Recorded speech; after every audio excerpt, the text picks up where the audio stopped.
going on, everybody? I'm doing an EGR valve replacement on a 2009 Dodge Journey 3.5. So first thing you want to do, remove these vacuum hoses.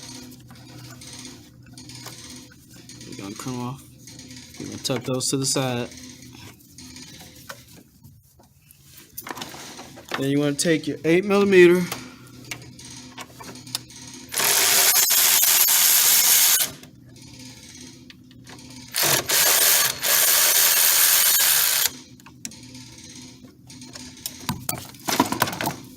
Take off this tube.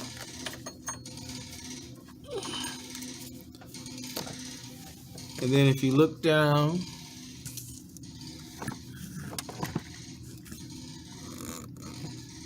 let me see if I can get it.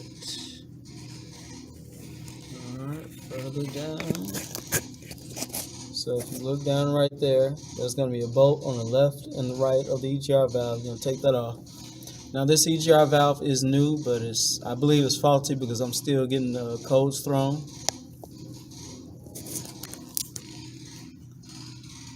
So you're going to take a 10 and take those off. Alright, so a little advice when you're taking out those 10s, don't take them out all the way. Take them out about 80% of the way, then the rest of it try to do with your hand. Because if you don't, they'll fall inside there, and you'll have to, it's a pain to get a magnet and try getting it out. So I got this out. You're gonna unclip your there's a little, probably should have did this first, but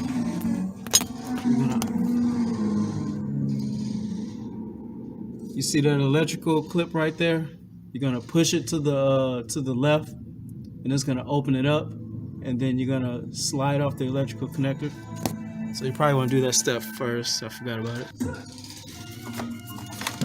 So after you got that out, take this tube out, and then you're just gonna wiggle this around up and up under these two hoses, and also this fuel line right here. So be careful with that fuel line. You want to do this when the engine is cold. You do not want to do it when it's hot.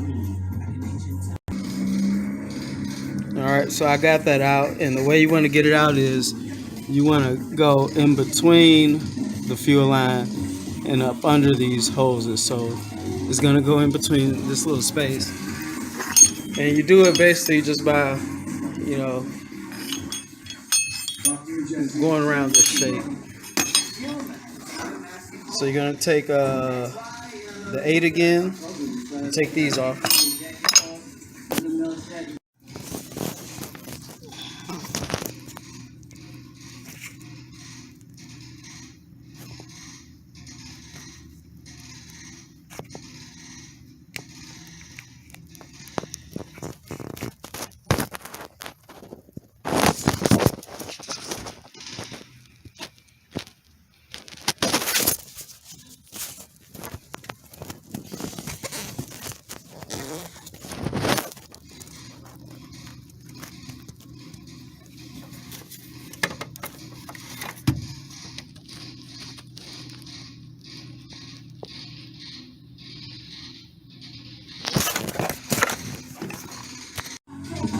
Alright, so on the tube part, you got to make sure when you put the new one on, you get your washer and put it on.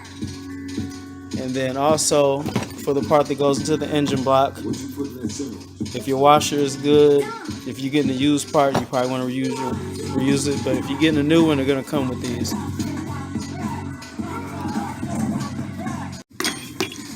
Alright, so I got the replacement on. Got the gasket in the middle of there, and then got the gasket on this one also. This gasket helps keeps the bolts in place, so they don't drop down. And you basically just put it back together. Alright, so what you want to do when you get everything settled in, you want to put everything in by hand first, just a little bit, especially those bottom bolts, so they stay in place, so they don't fall. The ones you want to tighten up all the way first is the tube. The tube has to be put in first, because if you don't, if you tighten up the bottom first, the tube isn't going to set in the right way. And also there is a extra like tube gasket, I guess you can call it, that goes, that you could buy separate. It's about $2 or something like that. It's called a EGR valve tube. You see it in the video. It's a little blue tube that goes on there that fits into that rubber. And after you get the tube on all the way, you do the bottom 10 millimeter bolts. You get those snug. Then you plug the circuit back up together. Make sure you slap that clip back in so it's tight. And then you take those the other end of the tube that goes into the EGR valve. You tighten those up with a 8 millimeter. Probably gonna need a C wrench to fit your hands up in there. You just want to get those snug. They don't have to be extra tight, but you want to tighten those down so that gaskets can seal. And then after that, you want to take your if you have one of those if you have a car reader, OBS reader, you can clear your code, or you can disconnect your battery for about 10 minutes to clear the code for itself.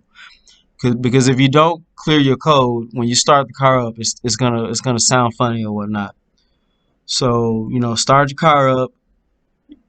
If you did clean it, you want to rev the engine a little bit, let it run, turn it off, turn it back on, see if the light is on. If the light does come back on and you cleaned it, that's probably just the system cleaning out some of that carb cleaner that you sprayed in there.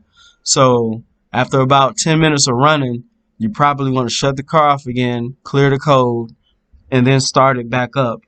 And then it should be good after that, if the part is good and if that's actually solving the problem.